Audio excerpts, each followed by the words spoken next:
Assalamualaikum warahmatullahi wabarakatuh. Halo guys, kami dari kelompok 3 akan menjelaskan atau memaparkan materi tentang transportasi dalam riset operasi dengan dosen pengampu Bapak Eka Putra SEMM. Sebelum itu izin memperkenalkan diri, nama saya Imel Seroja, NPM 0211200435 dan 5 rekan saya yaitu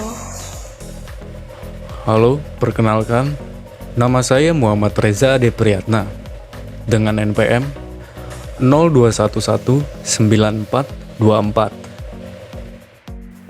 Halo, perkenalkan, nama saya Diana Salsabila dengan NPM 0211200442.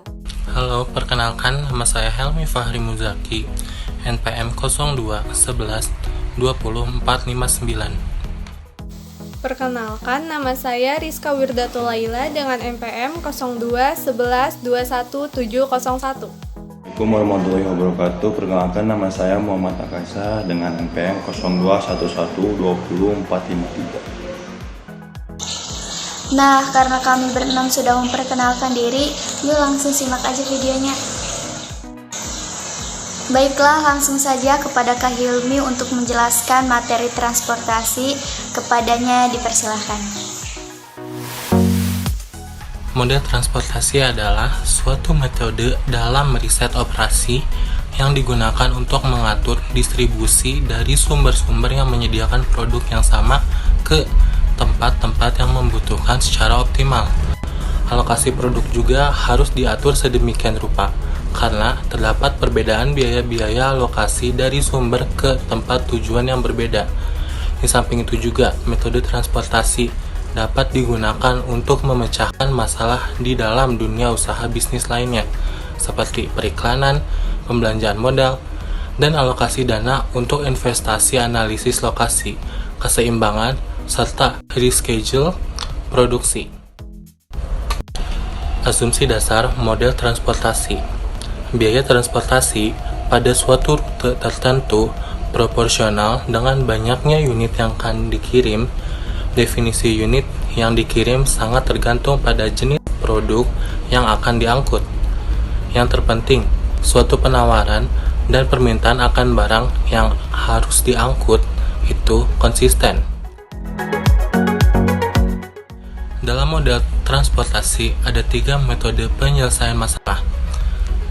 Yang pertama, ada metode sudut barat, yang kedua ada metode biaya terendah, dan ketiga ada metode aproksimasi. Sekian. Terima kasih kepada Kak Hilmi yang sudah menyampaikan materinya. Selanjutnya kita masuk ke contoh perhitungan yang akan dijelaskan oleh Kak Akasa. Kepadanya dipersilahkan. Ini saya akan membahas mengenai metode sudut barat. Metode sudut barat merupakan metode menyusun tabel awal dengan cara mengalokasi distribusi barang mulai dari sel yang terletak pada sudut paling kiri atas. Cara pengerjaan metode sudut barat: yang pertama, pengisian sel atau kotak dimulai dari ujung kiri atas. Kedua, alokasikan jumlah maksimum terbesar sesuai syarat sehingga layak untuk memenuhi permintaan. Ketiga, bergerak ke kotak sebelah kanan bila masih terdapat suplai yang cukup. Kalau tidak, bergerak ke kotak di bawahnya sesuai demand. Bergerak terus sehingga suplai habis dan demand terpenuhi. Contoh soal.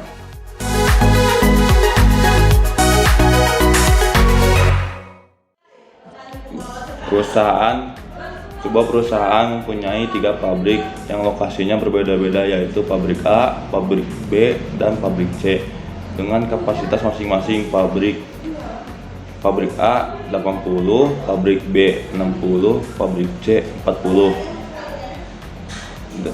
Total dari ketiga pabrik tersebut ada 180. Produk semen yang dihasilkan dikirim ke tiga toko penjualan, yaitu dikirim ke 4 toko penjualan, yaitu Toko Terang, Toko Maju, Toko Nirwana, dan Toko Putra. Dengan permintaan masing-masing, Toko Terang 50, Toko Maju 70, Toko Nirwana 30, Toko Putra 30. biaya pengiriman dari masing-masing pabrik ke lokasi penjualan sebagai berikut. Pabrik A ke toko terang 10.000, pabrik A ke toko maju 5.000, pabrik A ke toko Nirwana 8.000, pabrik A ke toko Putra 10.000, pabrik B ke toko terang 20.000, pabrik B ke toko maju 15.000, pabrik B ke toko Nirwana 10.000, pabrik B ke toko Putra 5.000, pabrik C ke toko terang 5.000, pabrik C ke toko maju 10.000, pabrik C ke toko Nirwana 20.000, pabrik C ke toko Putra 10.000. Yang ditanyakan, tentukan biaya minimum dalam kontribusi barang yang akan dilakukan oleh perusahaan tersebut ke daerah tujuan menggunakan metode net worth corner. Terima kasih kepada Kak Akasa yang telah menyampaikan contoh perhitungan. Selanjutnya akan dijelaskan oleh Kak Deana. Kepadanya dipersilahkan.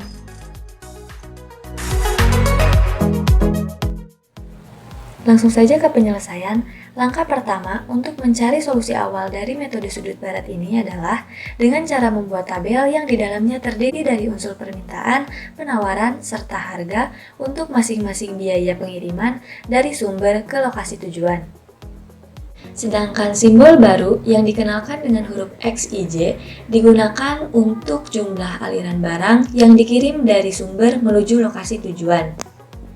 Cara membacanya yaitu XIJ dikatakan sebagai besarnya pengiriman dari sumber yang kita sebut I ke lokasi tujuan yang kita sebut J, di mana I mewakili baris yaitu sumber ke-1, ke-2, ke-3, dan seterusnya, sedangkan J mewakili kolom yaitu lokasi tujuan ke-1, ke-2, ke-3, dan seterusnya.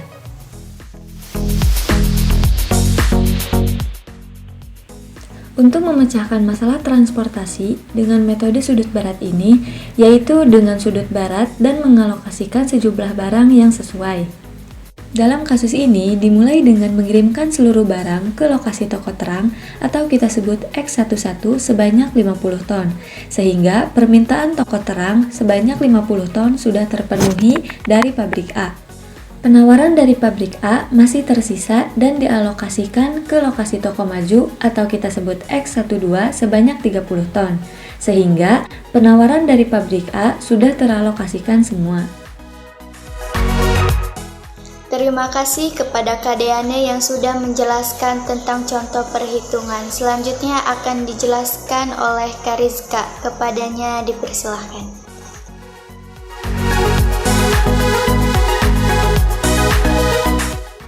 Selanjutnya, saya akan menjelaskan seperti yang tertera pada tabel. Sudah diketahui bahwa penawaran dari pabrik A sebanyak 80 ton sudah dialokasikan sebanyak 50 ton kepada toko terang dan 30 ton kepada toko maju.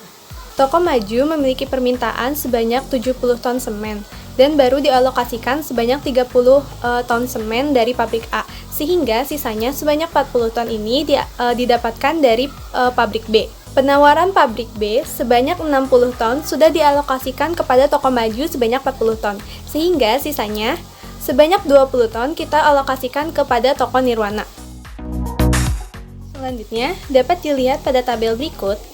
Penawaran pabrik B sebanyak 60 ton semen sudah dialokasikan 40 ton kepada toko maju dan 20 ton kepada toko Nirwana. Permintaan pada toko Nirwana sebanyak 30 ton sudah dipenuhi dari pabrik B sebanyak 20 ton, sehingga ada sisanya yaitu 10 ton didapatkan dari pabrik C. Permintaan toko Nirwana sebanyak 30 ton sudah terpenuhi yaitu 20 ton dari pabrik B dan 10 ton dari pabrik C. Penawaran pabrik C sebanyak 40 ton sudah teralokasikan sebanyak 10 ton kepada toko Nirwana, sehingga sisanya sebanyak 30 ton dialokasikan kepada toko Putra. Dan permintaan toko Putra sebanyak 30 ton sudah terpenuhi. Dapat dilihat pada tabel, jumlah permintaan pada toko terang, toko maju, toko Nirwana, dan toko Putra sudah semuanya terpenuhi. Juga penawaran pada pabrik A, pabrik B, dan pabrik C sudah dialokasikan sepenuhnya.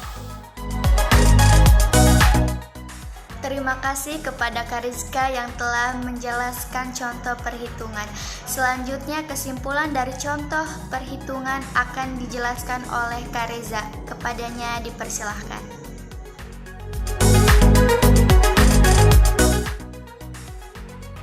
Berikut kesimpulan dari aliran barang, harga, dan biaya yang dirangkum pada tabel yang tertera.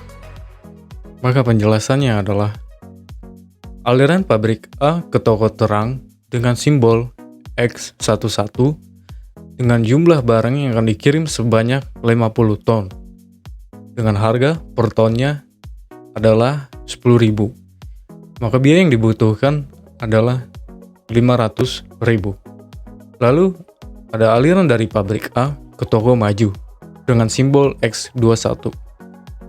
Jumlah barang yang akan dikirim sebanyak 30 ton.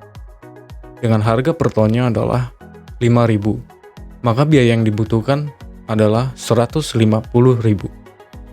Lalu aliran pabrik B ke toko maju dengan simbol X22. Jumlah barang yang akan dikirim sebanyak 40 ton. Dengan harga per tonnya adalah 15.000. Maka biaya yang dibutuhkan adalah 600.000. Lalu ada aliran pabrik B ke toko Nirwana dengan simbol X23. Jumlah barang yang akan dikirim sebanyak 20 ton dengan harga per tonnya adalah 10.000. Maka biaya yang dibutuhkan adalah 200.000. Lalu ada aliran pabrik C ke toko Nirwana dengan simbol X33.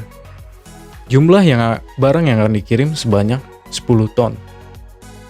Dengan harga per tonnya adalah 20.000. Maka biaya yang dibutuhkan adalah 200.000. Yang terakhir ada aliran pabrik C ke toko Putra dengan simbol X34. Jumlah barang yang akan dikirim sebanyak 30 ton. Dengan harga per tonnya adalah 10.000. Maka jumlah biaya yang dibutuhkan adalah 300.000. Maka total biaya keseluruhan aliran yang dibutuhkan adalah 1.950.000.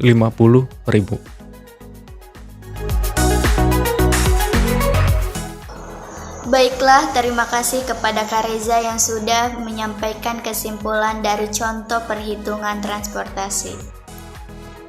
Mungkin hanya ini yang dapat kami sampaikan, kurang dan lebihnya kami mohon maaf. Semoga video ini dapat menambah pemahaman untuk kita semua dan tentunya bermanfaat untuk kita semua.